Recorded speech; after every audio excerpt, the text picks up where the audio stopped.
Welcome to Stories from the Center of the Universe, the podcast about the human experience.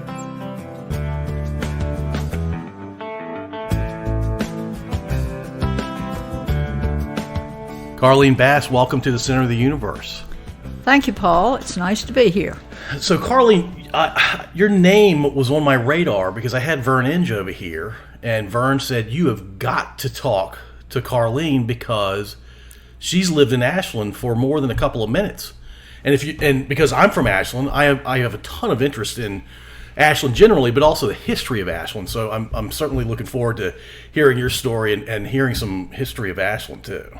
Okay. Does that work for you? That works for me. And you're a former history teacher.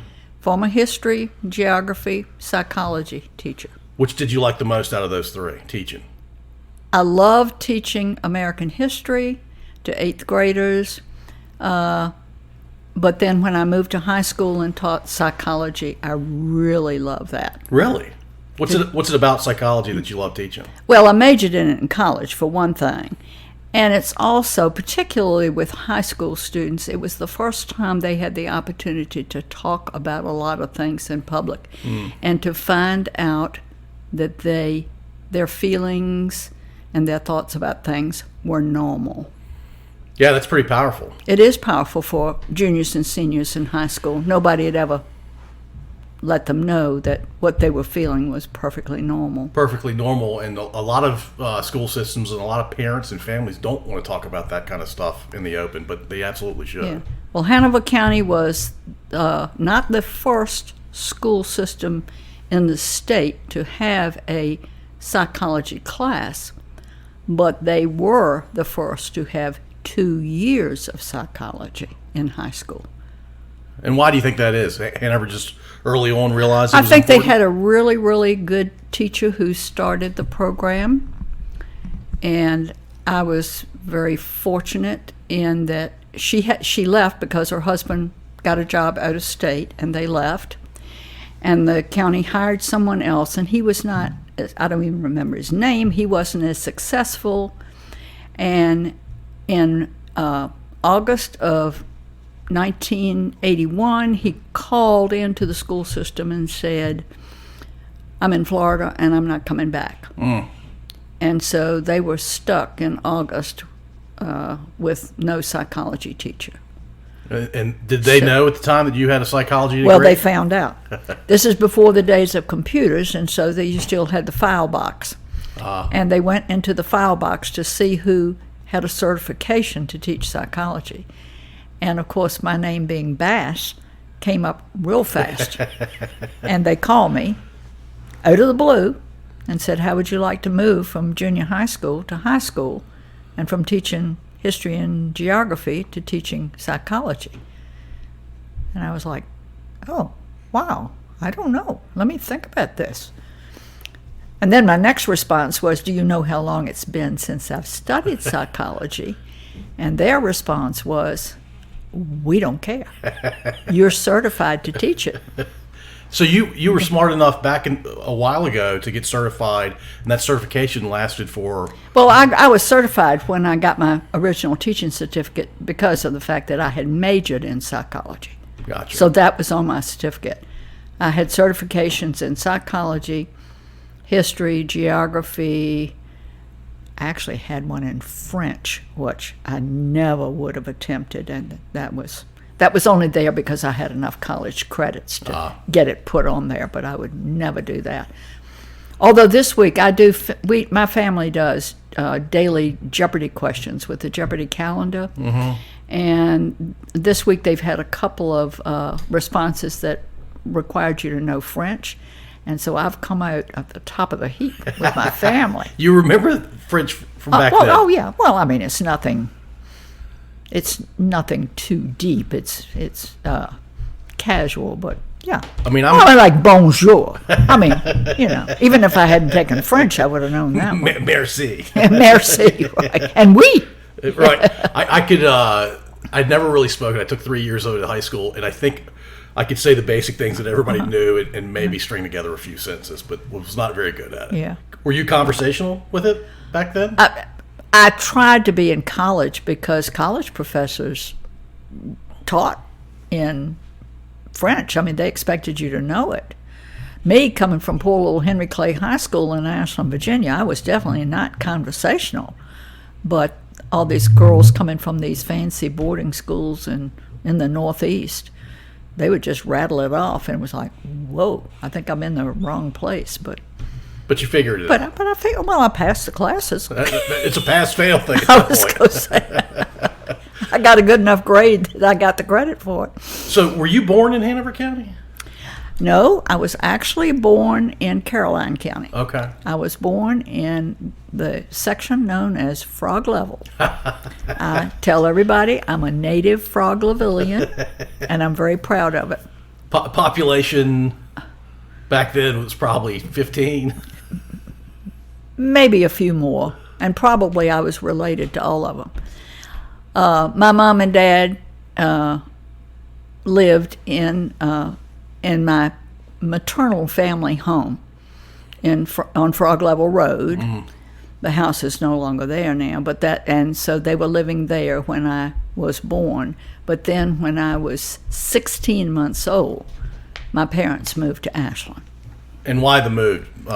My dad wanted more opportunities for his children. He did not want, his father had been a farmer. He grew up on a farm. My mother grew up on a farm. Her dad also owned a store.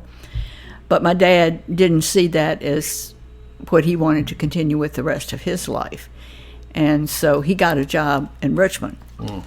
And he had graduated from high school and really would like to have gone to college. But back in those days, nobody encouraged him. He didn't know about scholarship opportunities and so forth. So he thought, well, the next best thing is I could move to Ashland and be exposed to Randolph-Macon. Mm. Yeah. So that's what my parents told me was the reason they made the move. And he commuted to Richmond for work, it sounds like. Right. Well, he also was a traveling salesman. Mm.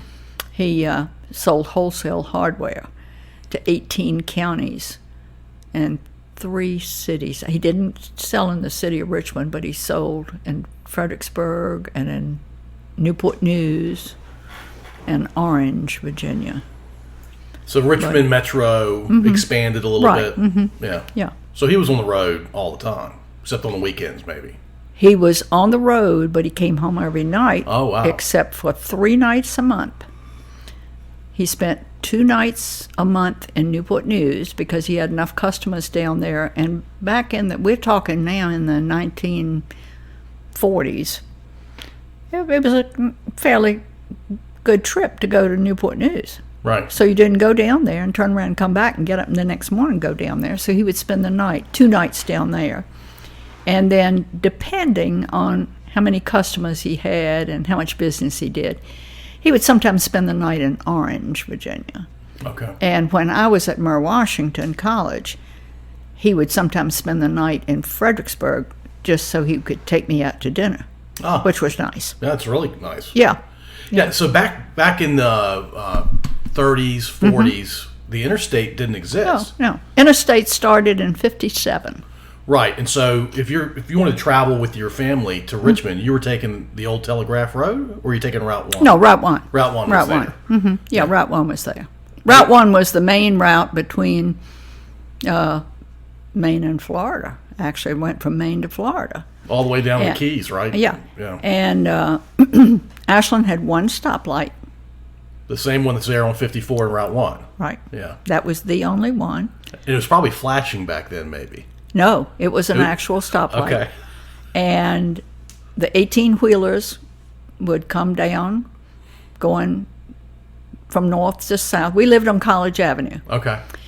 The 18-wheelers would come down, and they'd start putting on the brakes, and they'd start making all that noise, and then they'd stop, and then when the light turned green, they'd rev up to go. And all hours of the night. All hours of the day and night, and it's just like the trains at Ashland. You got used to it. You didn't pay any attention to it. Could you hear the railroad tracks or hear the trains? Yes. So you got it on both sides. I got it on both sides, but you didn't even notice it. In fact, when I was 14 years old, my parents built a house on Chapman Street, and we moved up there. Okay. And this is before the days of air conditioning, so you had the windows open. And it was also the days when Lux Dairy was there. Yep. So we would hear the cows mooing.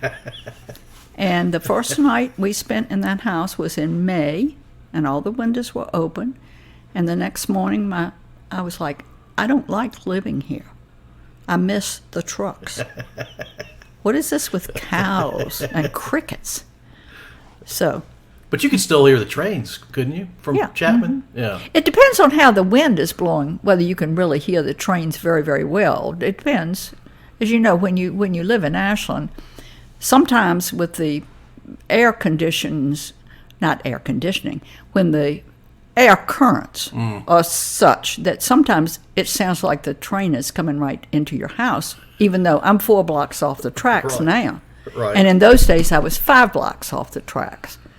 But then other times, and as I said, you become so used to it, you don't even hear it. So you moved to Ashland in 1935, end of 34. Yeah, no, 35. February of 35. How do you remember that? Because my parents told me, and I remembered that. I don't remember things like that. Well, people tell me that I have a really good memory. Yeah. I do have a good memory for what happened, like in 1935, but don't ask me what I had for breakfast this morning.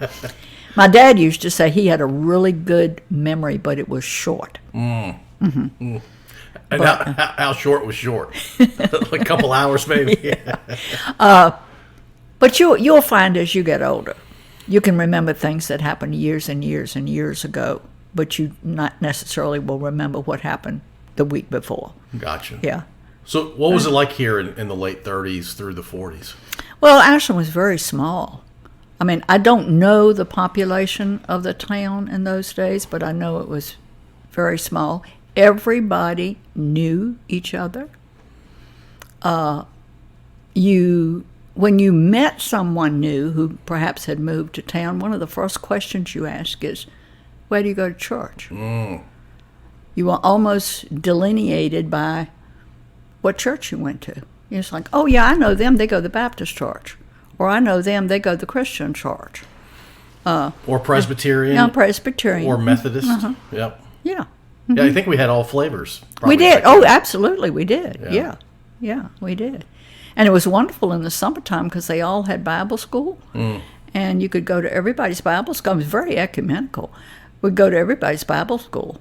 Not that you were that interested in the Bible, perhaps, but they had games and treats and your friends. And, right. I mean, so I went to everybody's Bible school. So that's how you spent your summers.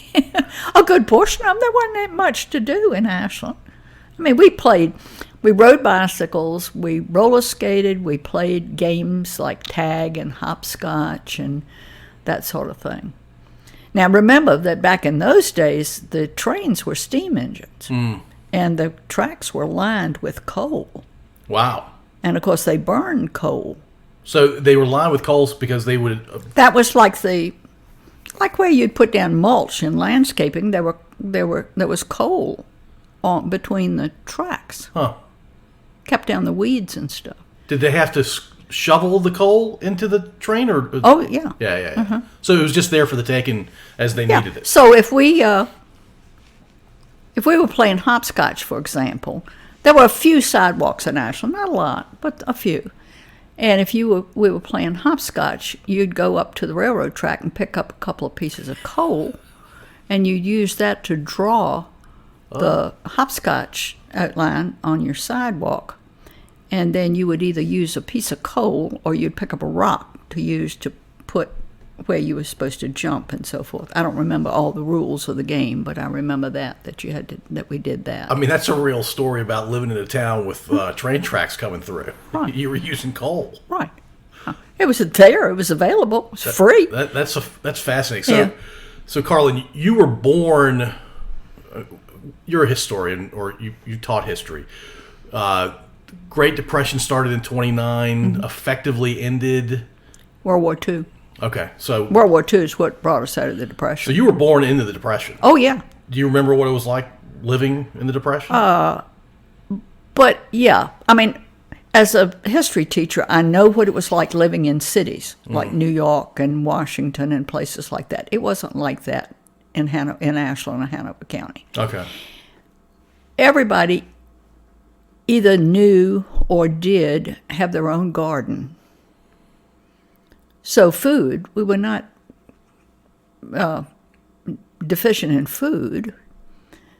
My grandparents, my paternal grandparents lived on a farm. My granddaddy killed his own hogs, had his smokehouse for his meat. So we always had ham, chicken, all that sort of stuff. And a lot of people, I mean, I don't know of anybody in Ashland, I'm sure there were some, but I don't know of anybody who went without food during that time. But that was not the case in cities. Because cities, people had to buy food. Right, they had to buy it. And somebody else had to... My dad always had a garden. He grew beautiful vegetables. My mother canned. This is before the days of freezers. Right. She canned food, so we always had... he had potatoes and sweet potatoes and Irish potatoes and that sort of thing that he kept. And so, I mean, we definitely never went hungry. And none of my friends that I know of went hungry because they were in the same position.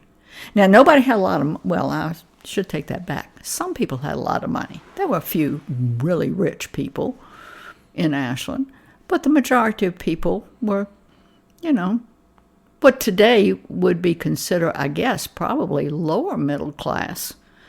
But everybody was in basically the same position as everybody else, and so if we were poor, I didn't know about it. Now, I do know that I heard my dad say that the month that I was born, which was in 1933, that his salary that month was $27.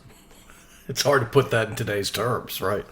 It's really hard. But when we moved to Ashland in 1935 and rented a house on College Avenue that had 3 rooms downstairs and 3 bedrooms upstairs and 1 bathroom, the rent, this will blow you out of the water, was $5 a month. What I would do for $5 a month mortgage. Oh, man, that would be amazing. But, as I said, if you're making $27 a month and your rent is $5... You're doing all right. Right. Yeah. I mean, today, if you're making $10,000 a month and your mortgage is $2,000... Yeah, that's I'm not a math person, but, You were really close there. Yeah, it makes sense. Well, let's go back to the gardening. So I grew up with a garden. My mom gardened. I helped her in the garden. But it felt like we were transitioning from necessity, and we ate a lot of food out of that garden. But it was more she enjoyed doing it. She remembers doing it as a child. I imagine everybody that had gardens back when you were a kid, they were doing it out of necessity. That's how you guys got your nourishment in a lot of ways. And so was your dad naturally good at it? Oh, yeah. He was really good at it. But he also had to be pretty good at it, too, right? Yeah. He was really good. Of course, he had grown up on a farm. So he had that knowledge. As I said, he didn't want to be a farmer for a living. Right. But he loved his garden. He loved his garden, and a beautiful garden. Now, I can tell you a really funny story. Sure. When we lived on Chapman Street. Well, first of all, my mom and dad bought a lot on Chapman Street in 1939 with the intention of building a house within the next year. Well, then what, of course, happened in 1941, we're in the big war. There are no building supplies. There's nothing. You can't build anything because there's nothing available. So they had to wait until after the war. Oh, my gosh. Yeah. Which actually turned out to be good because they were able to save more money and they were able to build a better house after the war. So it worked out. But anyway, they had this land. So my dad would drive his car from College Avenue up to Chapman Street and he had a big garden on Chapman Street on that land that he owned. And prior to that, he had to rent land on Caroline Street. He rented a plot of land over there. But he had a big garden. He grew a lot of stuff. He didn't want to be a farmer, but he kind of enjoyed gardening. Oh, he loved it. That was definitely his his hobby. That was his main hobby. But anyway, we've moved to Chapman Street, and this is after we have moved up there in 48. And there is a college professor. I have no idea what his name was, but he lived in a house right around the corner on John Street. And he had room for a garden, and he decided to plant a garden. And my dad was out working his land and getting his garden ready, and the guy was out digging up his land and getting ready for his garden. And one day he came and told my dad that Dad wasn't doing it right. And my dad said, well, I'm doing it the way I've always done it, you know. And the guy goes, yeah, but you're not doing it right. He said, I've read a book, and I know how you do it. And you ought to be doing so-and-so. And Dad said, well, you know what? My dad was a really nice guy. He said, you know what? I'm just going to keep on doing it the way I've been doing it. And you do it the way you want to. Right. Well, by the time vegetables start coming in, Dad's got this beautiful garden flourishing, that all kinds of things, and the poor other guy's stuff is all withered up and died. And he goes, the man, whoever he was, said, I just don't understand this. I read all about exactly how to do it, and you didn't do anything that I had you read, that I read about, and yet you've got all these beautiful vegetables. And Dad said, well, you know, I've been doing it for a while, so I just kept on doing what I was doing. But I tell you what, you know, I've got plenty I'm going to share with you. So Dad basically fed that family. Yeah. The whole, and I think they moved shortly thereafter. Maybe he didn't last at the college. Well, I have no idea what his name was or what he taught, but I just was impressed that he had read a book. Well, there's a life lesson in that, right? Yeah, absolutely. Your dad had been doing it and been refining his approach for years, and reading a book.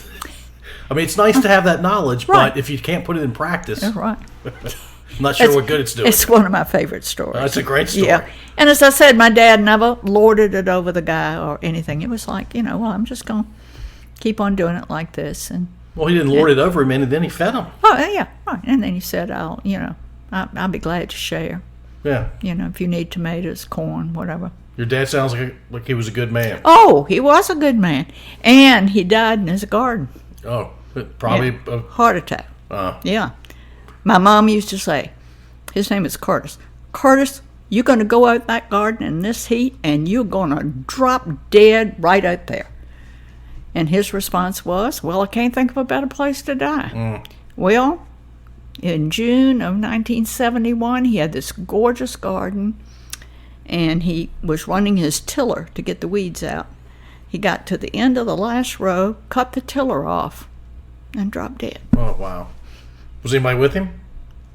My mom was in the house. Yeah. Yeah. You were only 38 when he passed. Mm-hmm. Too young. Mm-hmm. Yeah, he's been gone a while. Oh, yeah, yeah. 52. Entirely too. Well, and if the medicine had been available then that's available now, the heart, there's been such enormous strides in heart disease. Right. That everybody in his family died of heart disease. And, you know, today they just run him in the hospital, do a bypass, or put in some stents and send him home the next day, and he'd be fine. Right. But when he died, bypass surgery was in its experimental stages at MCV. Mm-hmm. And, of course, you know, when they do experimental surgeries, back in those days, and I guess it still happens today, that the first 15, 20, 25, 30 don't work until you learn to do it right. You got to practice. You got to practice. You got to get a little bit better over time. I remember when Dr. Ben Carson spoke at Randolph-Macon at a graduation before he became famous in politics. He was famous for separating conjoined twins. That's right. Yeah. And he told those students, he said, I was there at that graduation, he said, the first set of twins I separated, both died. Oh, The second set, both died. The third set, both died. He said the ones that I'm well known for were the 14th ones I tried. wow. That's hard What stuff. what he was saying to the students was, you mess up, that doesn't mean you quit. Yeah. And he was dealing with life. Oh yeah, right. Tough stuff. So yeah, that was true of the heart things. As I said today, they run you in the hospital, put a stent in, whatever. Okay, you can go home now. Yeah. You were 8 to 12 years old during the big war, World War Yes. II. Yes. What are your memories of World War II? Oh gosh.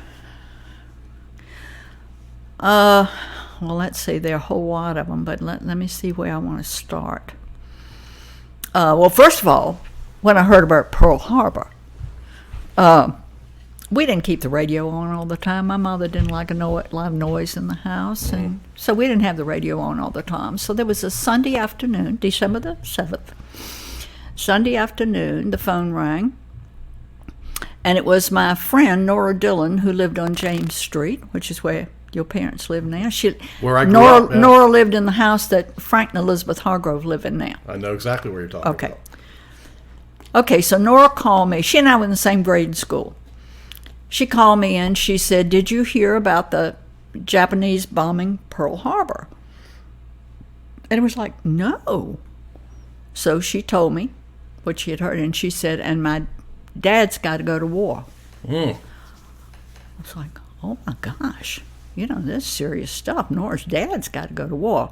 Well, I mean, it turned out, I know now, I knew shortly thereafter, her dad was a graduate of VMI. He was a retired colonel in the Army, and he was working at the time for Virginia Power. And of course, every ex-military person got called up immediately. Immediately. That plus a draft. Right. Yeah, but I mean, this is like the day Yeah. of Pearl Harbor. He gets the call from who? And he probably was in the Virginia National Guard, I would imagine, but I don't know that. Anyway, so I thought that meant that my friend had to go to war. She said, we're going to be leaving Ashland. I was like, oh, I mean, I was so sad because she was going to leave and she was going to have to go to war. I didn't really understand what war was. And you have to realize World War II, I call it the last glamorous war. Because after that, we had television. Yeah. And there's no more glamour to war when you have television. When you can see it. Yeah. So, and of course, all the young men in town went off to war, and so you had a lot of women left. There was rationing. You had to have coupons to get canned goods, meat, flour, sugar, shoes, gas. And you could have all the money in the world. Didn't matter. But it didn't matter if you didn't have that coupon book to go with it. So that was a big deal. I mean, when my mom would send me to the store, it was important for me to have the money to pay for what I had, but it was equally important for me to have that ration book, those coupons. And how did you get the ration book, or how did your family get it? The government? There was a ration board, a local ration board, and I think it was where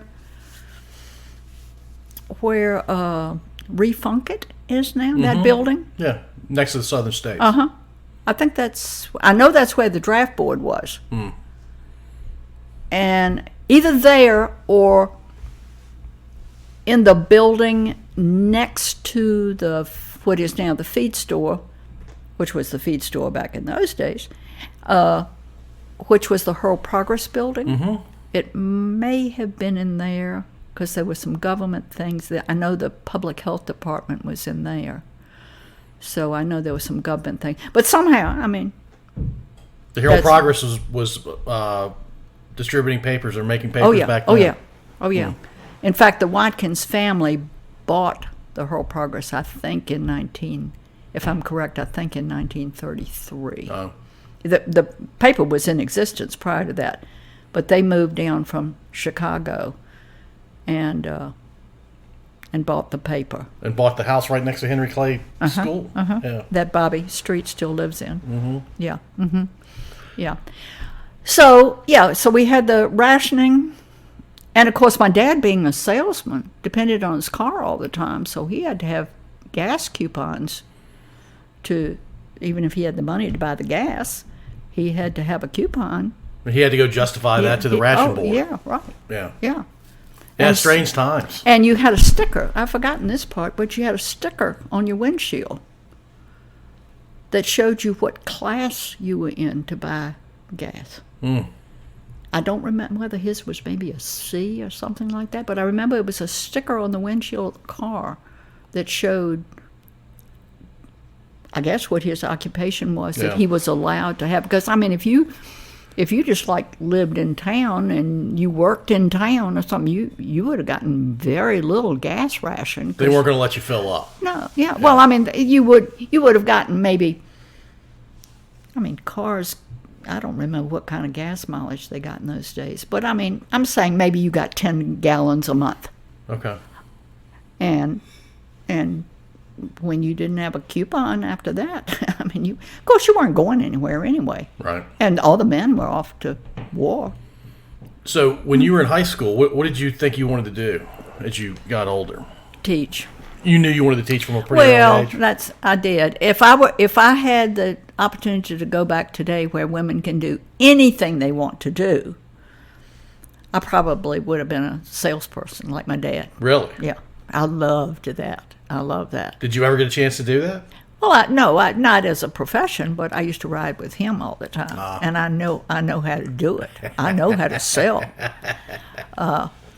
But yeah, when I was little, I would come home from school, and that was what I liked to do after school was play school. And I had my own little imaginary classroom and my little blackboard in my bedroom, and I would teach, and I would reprimand all my students. I had a little grade book, and yeah, that was how I amused myself when I came home from school. And Mary Washington, where you ended up going to college, was it known for education? Yeah, not completely like some of the schools were. Well, actually, Mary Washington's had a multitude of names, but when I was there, it was Mary Washington College of the University of Virginia. Right. Because women were not allowed to go to the University of Virginia. Until the 70s. Right. Right. So we were under the same board of governors as the UVA. And my degree says Mary Washington College of the University of Virginia. I always thought UVA missed out on the opportunity to capitalize on that and fundraise with those women. Right.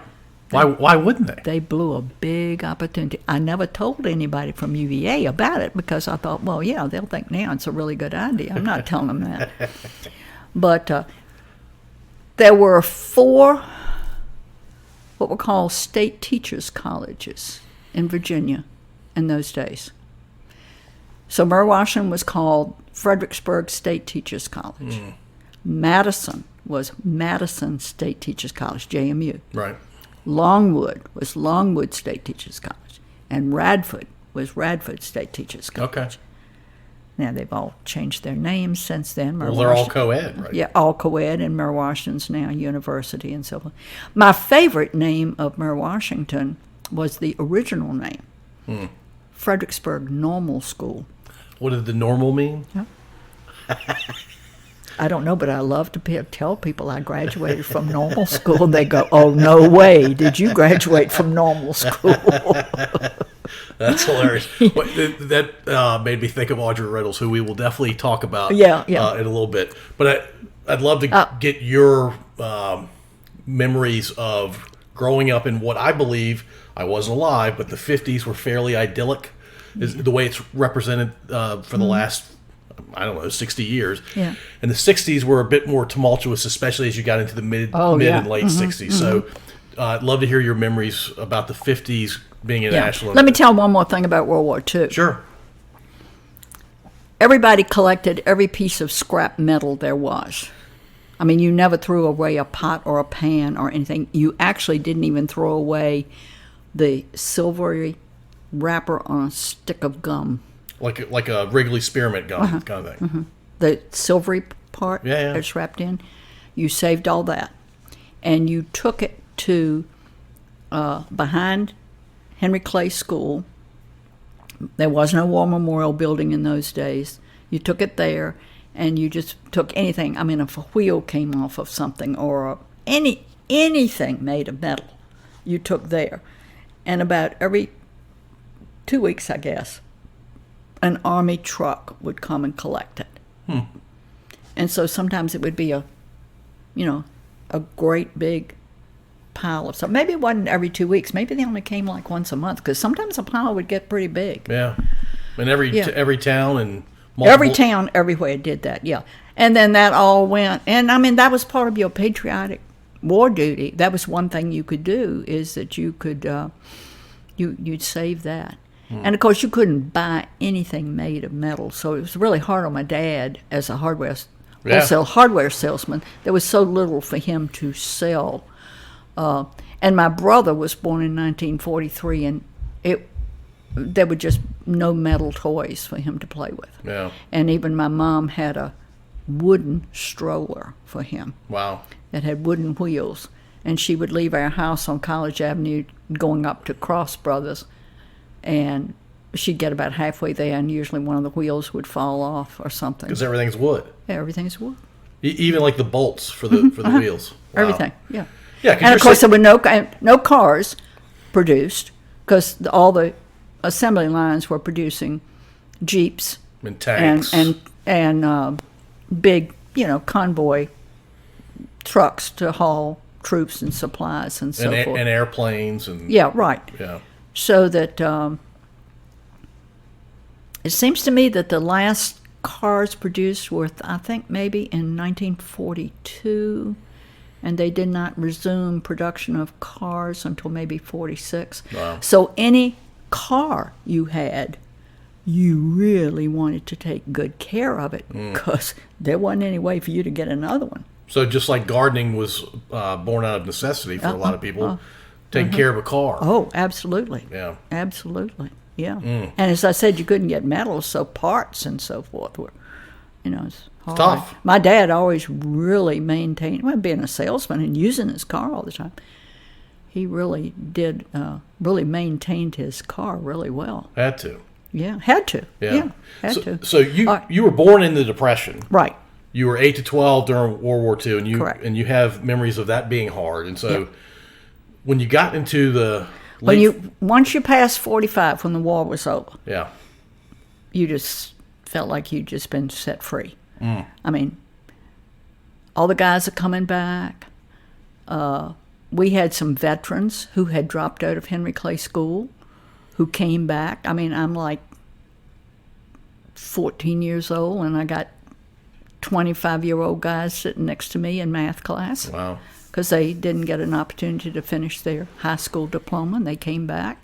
I mean, when I think back, I think how proud I was of those people for doing that. How hard that must have been for them. Yeah. But as I said, everything is for sale, and people got money. Money is available, and people are getting new cars, and they're buying houses and building houses, and it's like they turn the lights on kind of thing. Yeah. Yeah. Right. And so that after, I would say from 46, maybe starting in about 46. So then I was in high school by that time. I finished high school in 1950. And was it only 11 grades back then? Okay. Yeah. Yeah, only 11 grades. And then, of course, as I said, went off to college. And, everybody had war stories to tell, but everybody was just so glad it was over. Now, one of the favorite things at Mare Washington, we were very, very close to Quantico. Few Marines at Quantico. Oh, yeah. And they were done with the war, and they were back. And it was great. Yeah. Yeah. No, that's really no, great. but now then the 50s, it's like, oh man, this is wonderful. We're free. We got money. We can go. We can do, and it was great. It was great. And then, of course, Korea Korean conflict, because we never declared war. Korean conflict came along. So when I was in college, I had several boyfriends who went to Korea. And I would write. I was very faithful of writing letters. And as I said, we met a lot of people in the military there in Quantico. But it was really freewheeling and wonderful and a great time and so forth. And then in the 60s, things sort of evolved into the hippie generation. And you were either a hippie or you weren't a hippie. Right. Wild and crazy times. And then, of course, by the time you get towards the end of the 60s and into the 70s, you get to the Vietnam War, and then that wasn't a glamorous war. That was really, the Korean conflict, I imagine there was a little bit of TV on that. Yeah, but not much. But not it was for Vietnam. No. Vietnam, it was on the news every night. Vietnam. Well, by this time we had TV. Right. My family did not get a TV till I was in college. I think it was in 1952 my family got a TV. Now, TV had been out, and some people had it, but we didn't have it. So I was in college by the time we had a TV. Well, the very first TVs were mostly static anyway. You could hardly see anything. The first one I ever saw was about this big around. Tiny. It was, and it had so much static on it, you really couldn't see what you were seeing, but I was impressed. It was 4 by 4 inches. Yeah. My parents had seen it. My parents had gone to the World's Fair in New York in 1939, and they had seen TV there. And they told me, when they came home, they told me that it was coming, that it would happen. And you'd have to wait 13 years and be in college before you got one of those. But there was a family that lived down in Elmont that the girl was a friend of mine, and we went to her house one night to pick her up to go somewhere or something, and her family had a TV. And that's the first one I ever saw. And that's the one that the screen was about this big. 4 by 4 inches for our listeners. Well, it was a circle. Oh, really? It was a circle. Huh. Yeah. And as I said, there was so much static on it, you could look like it was really bad. Not. And it was something like Milton Berle or something like that. But you could hardly see who was on there. But it was like, but you could hear. You could hear. Oh, you could hear it. Yeah. And it was like, oh man, this is really great. So I was talking to Barclay DePriest the other day, and she was telling the story of the bicentennial celebration we had here in 1976. I was 7 years old, and she said that Tom was the narrator. How was Tom chosen to be the narrator? And I should be clear, Tom is my husband. Your husband. Right. Tom came to Randolph-Macon in 1950. He and I met at some point on the campus at Randolph-Macon. Neither one of us knew when we met. A lot of couples can tell you, the first time I met so-and-so and so-and-so. Right. Well, we couldn't do that. Because in those days, in the 50s, people ran around in groups. You didn't pair off like people do today. Right. And so somewhere along the way, we met each other. And Tom had a beautiful speaking voice. He grew up in Southampton County, Virginia. And he was determined that he was going to lose that accent. And he did not have it when I was a child. Oh, no. And in fact, people would say, where did you grow up? And he would say, Southampton County. They go, you don't talk like anybody down there. And he was like, no, I worked hard not to talk like people like that. Anyway, I'm trying to think when he first got into doing. I know it was the Huckleberry Players. When you were little, did we have Huckleberry Players Children's Theater? Maybe I might have been like around. What year were you born? 68. Yeah, but you would have been too little. Yeah. By the time you were old enough to know about theater. But we had wonderful children's theater called Huckleberry Players. That was Taffy Yurty, who was Marion Herget's partner.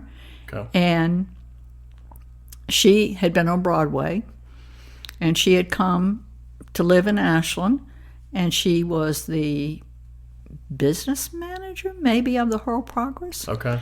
But she just loved theater and everything connected. And through the Ashland Junior Women's Club, which was a formidable organization in the 50s, 60s in Ashland.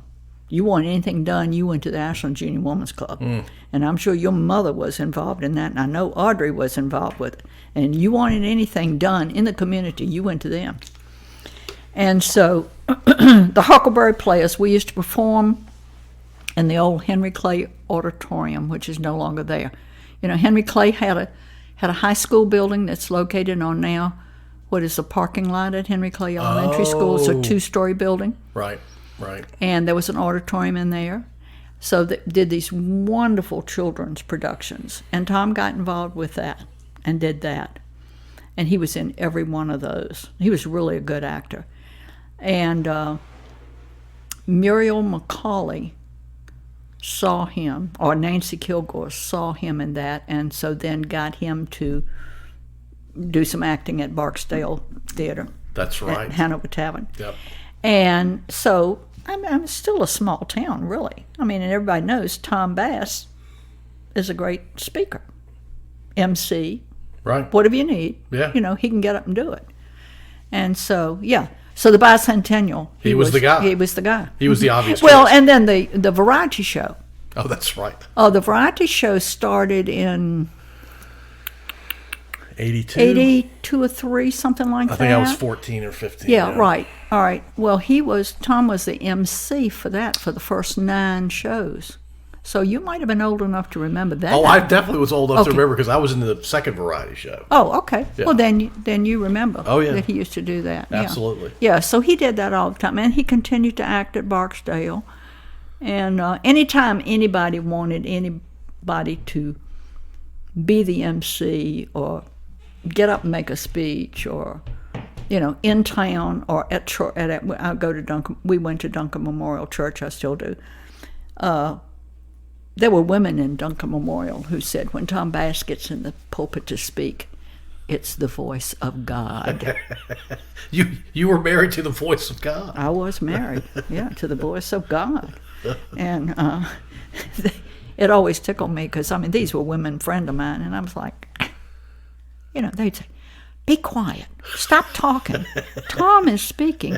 I said, I hear him talk all the time. It's no big deal. I love to hear him speak. I said, well, call him up sometime. I'll put him on call us up sometime. I'll put him on the phone. You can listen to him speak. Yeah. So that's how he was the speaker in charge of the. And he had the beard. He had the beard. All my memories are of his beard. Yeah. He grew the beard. He was doing, I don't remember the name of the show, but he was doing a show at Barksdale, and he came home one night and told me, he said, when this show is over, I'm going to grow a beard. I was like, okay, grow a beard. So he did. He started growing a beard, and I don't know if your wife complained when you started growing a beard, but beards are really scratchy. My wife does not like my beard. Well, they're really sticky, scratchy. Yeah. And I kept saying, I don't know that. You kiss somebody, so I don't know about this. But anyway, so one day he came in and he said, I know you don't really like this beard, so I think I'll just shave it off. And I went, no, don't shave it off. I really like it. And now it's gotten soft, because after a while it does get soft. Right. I said, so don't shave it off. So he never did. So none of our grandchildren, or definitely great-grandchildren, ever saw him. They wouldn't have known who he was. In fact, I have a picture of him taken when he first was out of college and went to work, a professional picture. And I have it, and I asked the great-grandchildren, do you know who this is? No. They didn't have no idea who it is because he doesn't have the beard. Yeah, I don't have any memory of him without a beard. No, you wouldn't. Yeah. You wouldn't. Mm-mm. Well, I hardly remember it myself. So. All right, so you graduate from the normal school. Normal school, and do you start teaching right away? No, first year. Well, we got married in September the 11th, which by the year 2001. And then when we'd say to people, this is our anniversary, they'd go, oh, I'm so sorry. It was like, no. Yeah. There are good and bad things that happen any day. Any day so of the year. We consider September the 11th a good day for us. Yeah. Not for the country, but for us. Tom had gotten a Carnegie Fellowship to go to graduate school at George Peabody College for Teachers in Nashville, which is now the Education Division of Vanderbilt University. Okay. So we moved to Nashville. We got married. We both graduated in '54 in May, June, and we got married in September. And we moved to Nashville for him to go to graduate school. And we had best time in Nashville. Now, you talk about poor. We were poor. Because he's going to school. Yeah. Well, he's got a fellowship, which pays for all of his tuition and his books, and gave him a small stipend. And I'm thinking a small stipend might be like $30 a month or something like that. I don't know. I don't even remember what it was, but I know there was a tiny stipend connected with it. And I was a college graduate.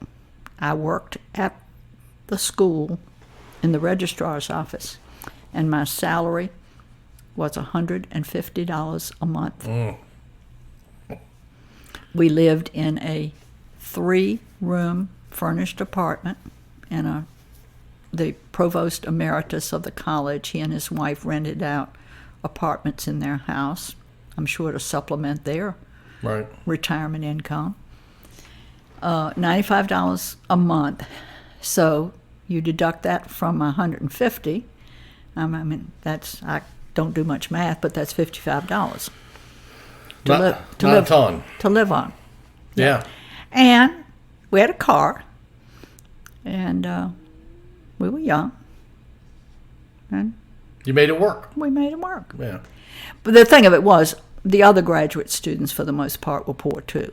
And some of them were married and actually had children. And so they were poor. We had one couple that we hung around with a lot, and he was on the GI Bill, and his wife had a job at the Cokesbury Publishing Company in Nashville, and we thought they were rich. Relatively speaking, they were. Yeah, right, absolutely. We could. Our big thing was once a month, we would go to the movie theater, in a big movie theater in in Nashville. We'd go have pizza and a beer and go to the movie once a month. That was a big night. That was it. Yeah. Wow. Hard to imagine. Yeah. So you were there in Nashville for 1 year. For 1 year. Then we came back to Ashland, and I taught at Henry Clay. What was it about Ashland? Y'all just considered it home at that point? Well, Tom really liked it. When he came to Roanoke, he fell in love with Ashland. He just loved it. And his mom was like, I can't believe this. You couldn't wait to get out of a small town, and now here you want to live in one. And he goes, yeah, but this small town is different. And it is. Ashland's totally different from where he grew up. So he said, I'd like to go back to Ashland to live. And I said, fine by me. I love Ashland. It's a great place to raise kids. So we came back, and I taught at Henry Clay. We had a year in between. We lived in Newport News. We both taught school in Newport News for a year. Then we came back to Ashland, and I taught at Henry Clay. But my teaching career at Henry Clay was very short, and this, of course, sounds weird to people now.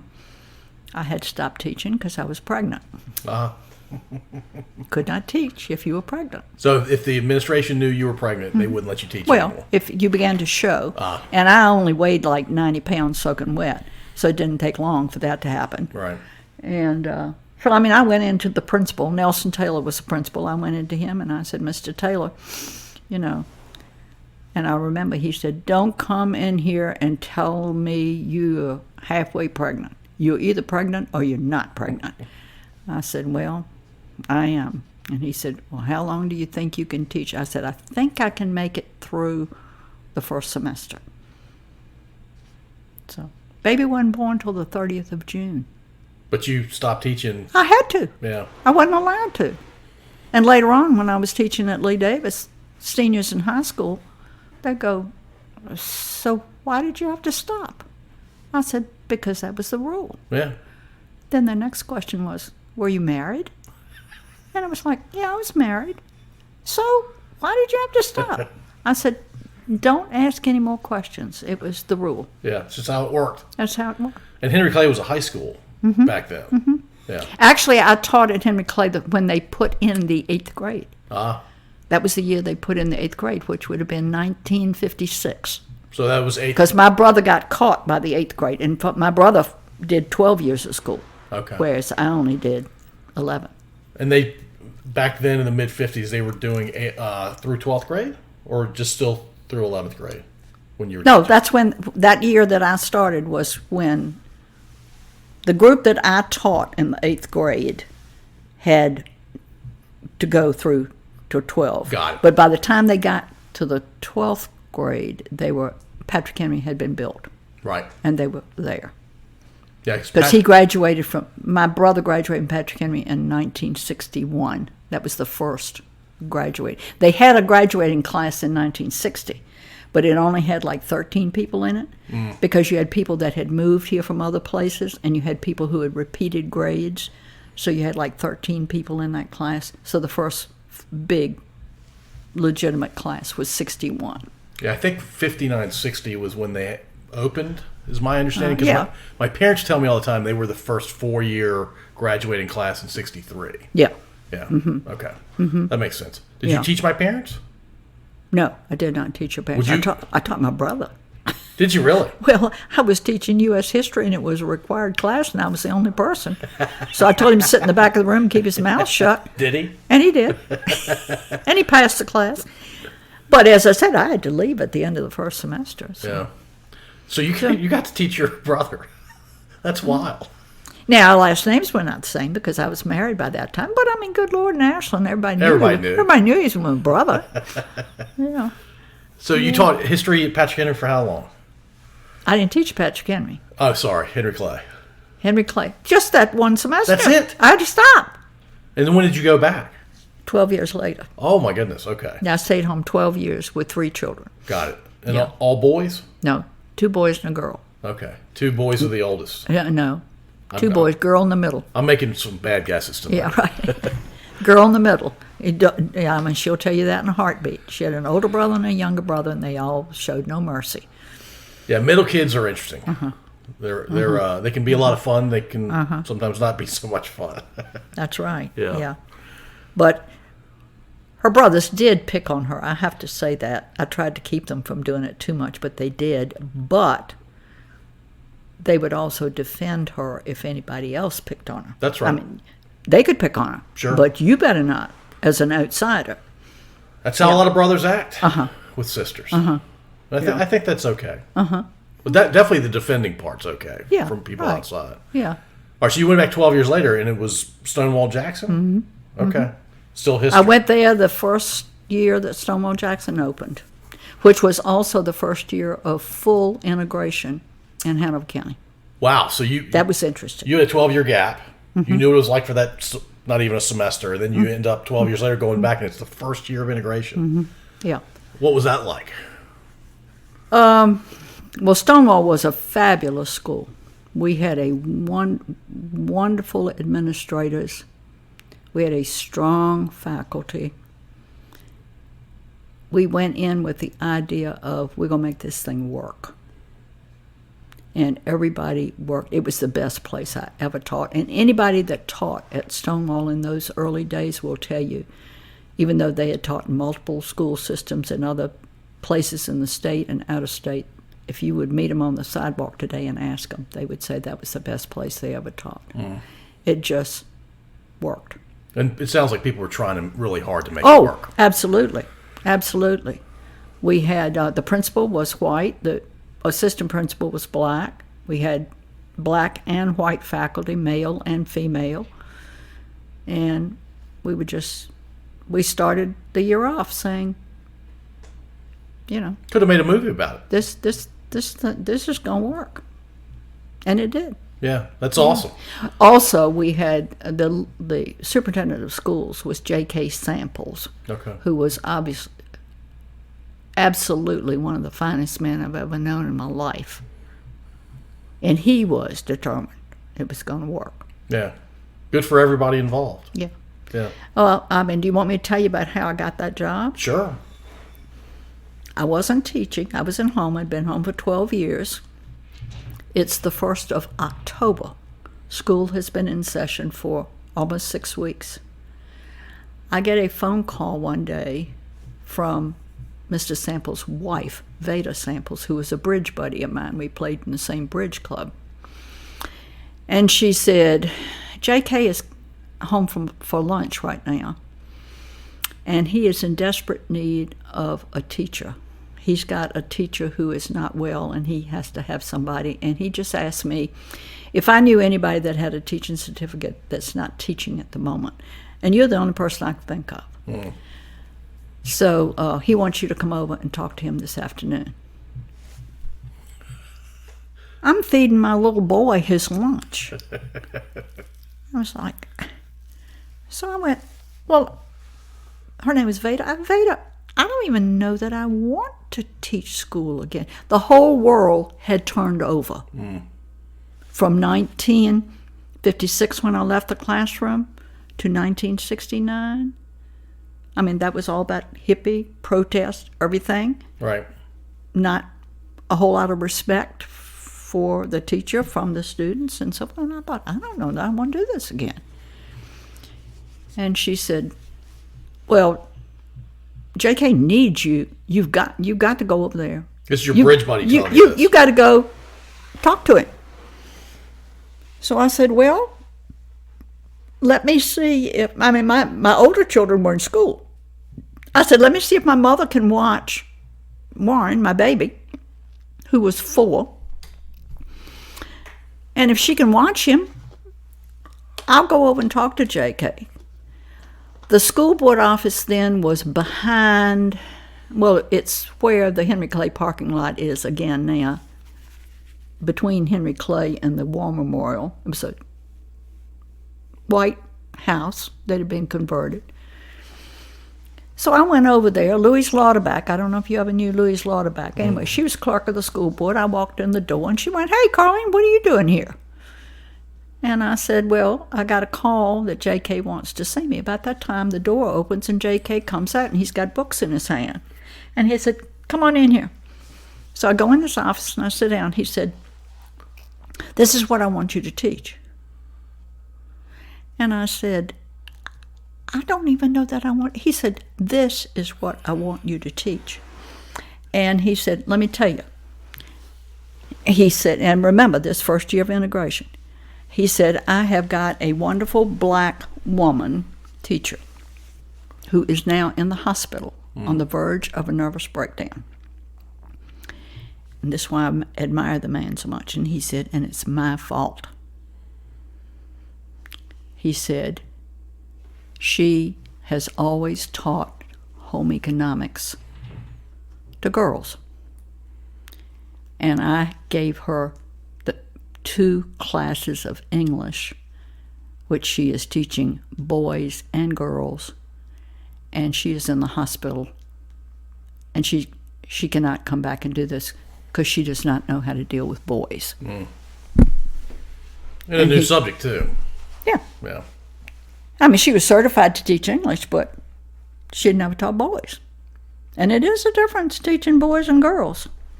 So he said, so this is what I want you to teach. And he's got books in his hand. He's handing me. And I was like,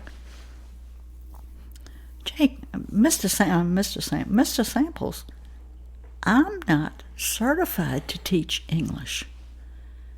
He looked at me and he went, you speak it, don't you? Yeah, I try. Well, this is what I want. And I'll tell you what, in those days they had 6 periods in the day. He said, I'll tell you what, I'm going to talk to the principal down at Stonewall, and I'm going to tell him to give you a study hall or something to take up the slack. He said, I need you for 2 classes. I'm going to tell him to give you some responsibility for another period of the day, and I'll pay you half salary. I haven't worked in 12 years. We're living on 1 income. We got 3 kids. That sounded like somebody was just going to throw money in my lap. I said, well, let me go home and talk to Tom about it. So I called Tom at his office, and I said, you won't believe what's just happened. And I told him. He said, well, so what are you going to do? And I said, I don't know. I said, money sounds pretty good. We could use the money. So as it turned out, we lived on John Street then, that next door to me was Ms. Traylor, who ran a daycare. I went to her daycare. Oh, you did? Mm-hmm. All right, well, we lived next door. Okay. All I had to do was send Warren across the driveway. And they said, so I was only going to teach half a day. And so I thought, well, he could go over to Ms. Traylor's for 3 hours or so. So I said, okay. So I said, yeah, I'd do it. So then J.K. said, okay, well, I want you to go down to Mechanicsville and meet the principal. I said, so how'd I get there? He went, I thought you've lived in Hanover County all your life. I said, I have, but I haven't had any reason to go to Mechanicsville. He said, oh, okay, well, here's how you get there. I mean, I did not even know how to get to Mechanicsville. I can believe it. Yeah. Yeah. But this is before 295. Right. So, I mean, I'm going Ash Cake Road and Stumpy Road. It's all country. Uh-huh, yeah. So that's how I got back into teaching. That's a crazy story. Uh-huh. And then the second year that I was there, the principal said, I'd really like for you to stay on, and I've got a history opening that you could do. And I said, no. I said, you know what? I still got a child at home. I've stayed home with the other children. I'm not going to leave this one. So, no, I won't do it. He went, so what if I let you teach a half a day again? And I was like, that? Yeah, you can talk to me about that. So I did. So for 2 years, I taught half. I don't know anybody else got that deal. No, I've never heard of that. Yeah, but anyway, I got that deal. And at the end of that year, he said, okay, this is it for you. You either come full-time or you're gone. I said, oh, I'm ready to come full-time now. My child's going to school. My youngest child's going to school. Yeah. So. How long did you teach once you got back into it? So I started back in 69. I stopped in 89. Oh, wow. 20 years. And so it was a mix of Stonewall and Lee Davis. Well, I stayed at Stonewall for 14 years. Okay. Then again, I got a call from, I think I told you earlier, Yeah. they called and said they needed a psychology teacher. And, it's like, okay. And again, I said, do you know how long it's been since I've taught psychology? And they were like, we don't care. It says on here you can do it. What year did you meet Audrey Reynolds? Oh, Lord. Well, I knew Audrey from the time she was a little girl because she went to the Methodist church. Mm-hmm. So I knew her through church. But... Because she's 5 years younger than you? Six. She was 6 years younger than me. Okay. Yeah. So, I mean, not until you're an adult do you have anything with somebody 6 years age difference. I mean, once you pass like 25, it doesn't matter. 6 years doesn't mean anything. Right. But when you're 14, 15, whatever, no, you don't have anything to do with somebody that's 6 years younger than you are. Right. Because they're a baby. Yeah. So let's just say I was really good friends with her from the mid-60s, early 60s. She and Frank got married, I think, they got married in December of 64, I think. Okay. Yeah, I know that's when they got married because I was pregnant and Audrey wouldn't let me be in the wedding. She wouldn't let me be a bridesmaid. Why not? Well, I said to her friend Catherine Tinker, you remember? Oh, yeah. Catherine Tinker? Oh, sure. Catherine was pregnant also. I said, you could put one of us on one end and one on the other, and we balance. She was like, no, I'm not doing that. So we didn't get to be in the wedding, neither Catherine nor me. But Tom did. Tom was in the wedding. Why couldn't pregnant people be in the wedding?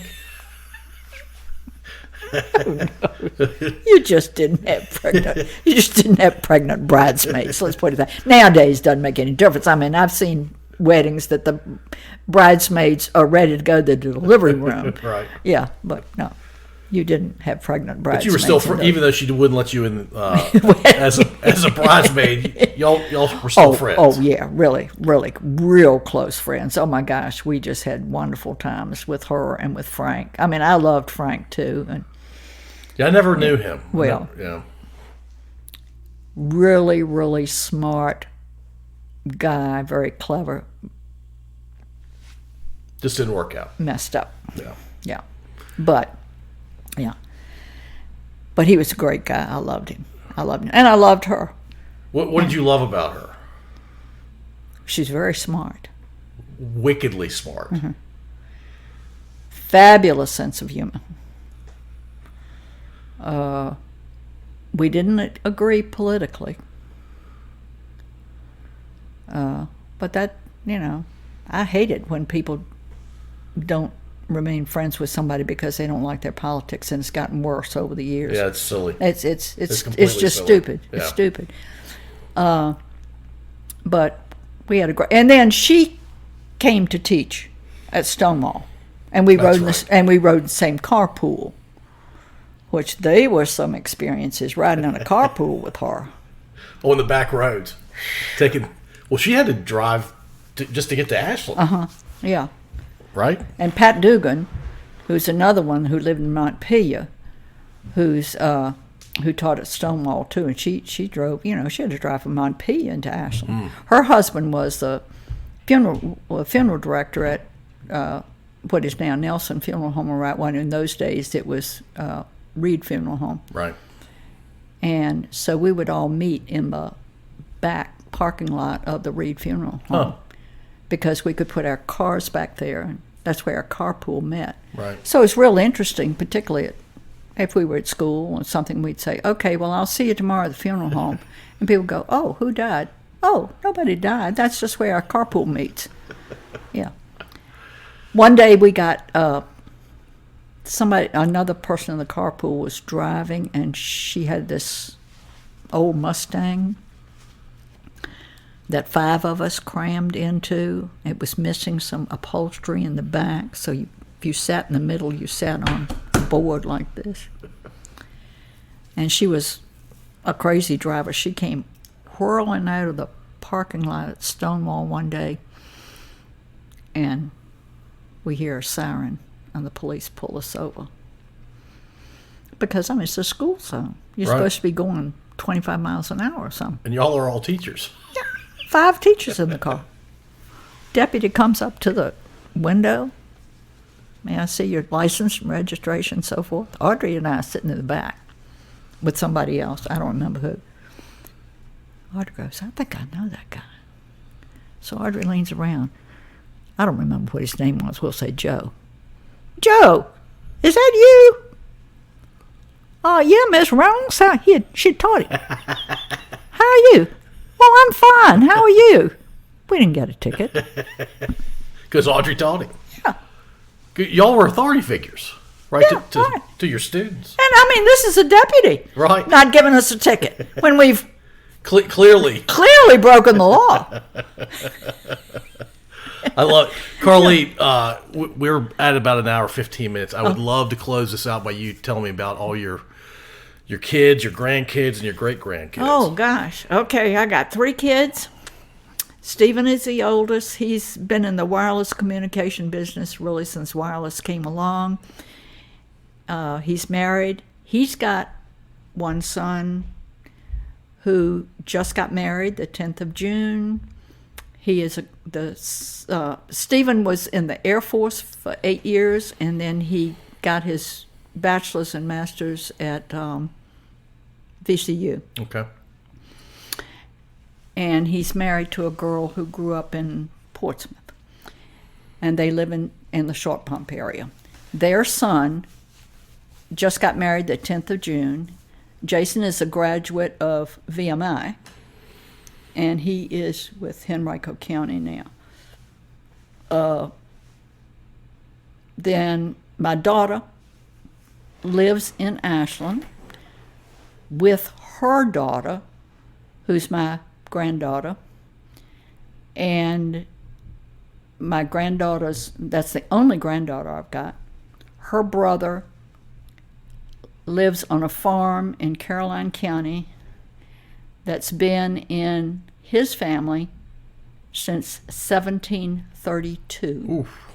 He is the 7th generation farmer on the same land in Carlene County. He is married, and they have 2 little boys. Silas is 7 and going into the 2nd grade in Carolina, and Sam is 4 and he'll be going to preschool this year. So they're my 2 great-grandchildren. Then my youngest son is Warren. He's the financial planner, and he's married to a girl who graduated from Randolph-Macon, came to Randolph-Macon from Dallas, Texas. Oh. And they have 1 son, and he just got married the 1st of July. Lots of weddings. Right. Had 2 weddings this summer, but actually he and his wife had gotten married in March of 2022 because they are both in the military. This my youngest grandson and his wife, and she's from Texas also, are both military police stationed at Fort Bragg. Okay. And they just last December had a little girl whose name is Carlene Bass. Ah, nice. Where did you get your name from? Where did your parents find that name? Well, back in the days when I was born, they didn't know about a lot of prenatal stuff. They didn't even know they were having twins. My mother knew she was quite large, but she didn't know she was having twins. And so when we were born, first of all, in those days, most men, and I think it's somewhat true today, but most men always want a son first, I think. I have to admit, I wanted the son first. Yeah, most men do. Yeah. And so it was a real surprise when my aunt came downstairs because I was born at home, came downstairs and said to my dad, "You have a daughter." And she went back upstairs, and about 15 minutes later, she came back down and she said, "Curtis, you have another daughter." My dad always told the story that she went back upstairs. About 15 minutes later, she came down. He fell out of the chair before she even opened her mouth. But anyway, there were 2 girls. So, I mean, Were you all identical or fraternal? we don't know because she died 26 days after I was born. Oh. So, but anyway, so somebody in the family said, one of my paternal aunts, I think they told me, said, "I like the name Carlene and Arlene." And everybody was like, "Oh, it's cool. Okay." A lot of people think my dad's name is Carl, but it wasn't. I made that assumption. Right, yeah. Well, that's what, 3rd time you've been wrong today. Well, hey, I'm doing all right. It's only 3rd time I'm wrong. So, yeah. So that's how it was. Now, no one can spell it. They want to, it's spelled Carlene. People want to spell it Carline. People want to spell it Charlene. Caroline, Carlotta, you name it. I've been called a lot of different names.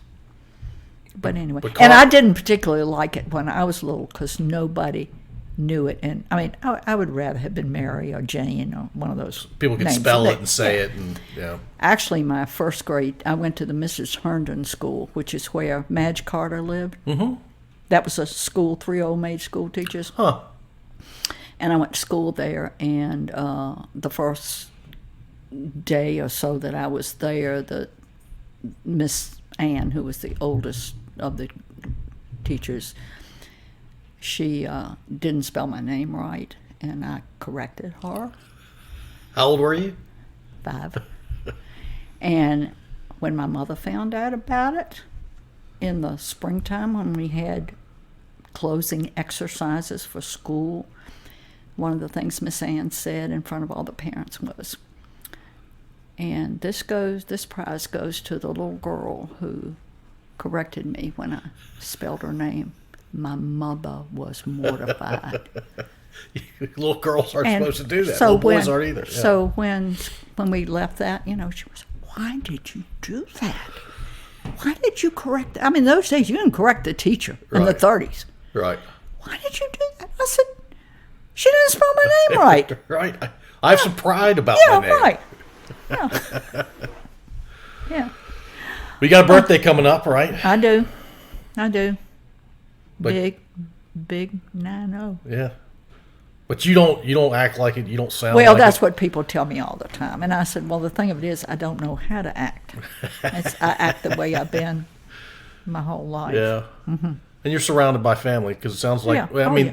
you're dispersed a little bit, but you've got family Yeah. Oh, here. yeah. Oh, there. Yeah. Oh, I don't know what I'd do without them. Yeah. Yeah. I feel sorry for people whose children and grandchildren. I mean, I don't get to see my great-granddaughter. I've seen her about 3 times, I guess, since she was born, and I probably won't, because they're in the military. I doubt that I will get to see as much of her as I do of the 2 great-grandsons that are in Caroline County. Yeah. But, well, and also as your family grows and you know that already, when your kids grow up and then they have kids of their own, and then the ripple effect. I mean, they go out and they're playing soccer and they're playing football and they're playing baseball and they got to go this and they got to do this, and it goes out. Yeah. And they're marrying into other families. Right. And then you got to share. Right. That's right. Yeah. Well, Carlene, this has been fascinating. I've learned a ton tonight. I'm glad. I was wrong once because I just didn't pick up on the fact that you didn't teach at Patrick Henry. I had it in my brain that you taught at Patrick Henry. I did substitute occasionally at Patrick Henry. I'm trying to think if I ever taught at the time that your mom and dad were at Patrick Henry. I might have taught some time that they would. Yeah. That during that period. 59, 63. Yeah. Yeah, I may have. You I probably may have did. taught 1 or 2 days or had them in class or something. I tell you, do you know Ron Hopkins? Oh, sure. I taught Ron Hopkins in the 5th grade. You ask him about that sometime. I will. There's a good story connected with that one. I'm not telling it on here. I was going to say, should he tell it or should you tell No, it? he can tell it, but it should not be put on the airwaves. Let's put it that way. No recordings for posterity. Well, that one. Well, awesome. Carly, I'm glad Vern suggested you. Loved hearing your stories. And, well, thank you so much for inviting me. I enjoyed it. I always enjoy talking. So people tell me the same thing about myself. Thanks, Carly. Thank you for listening.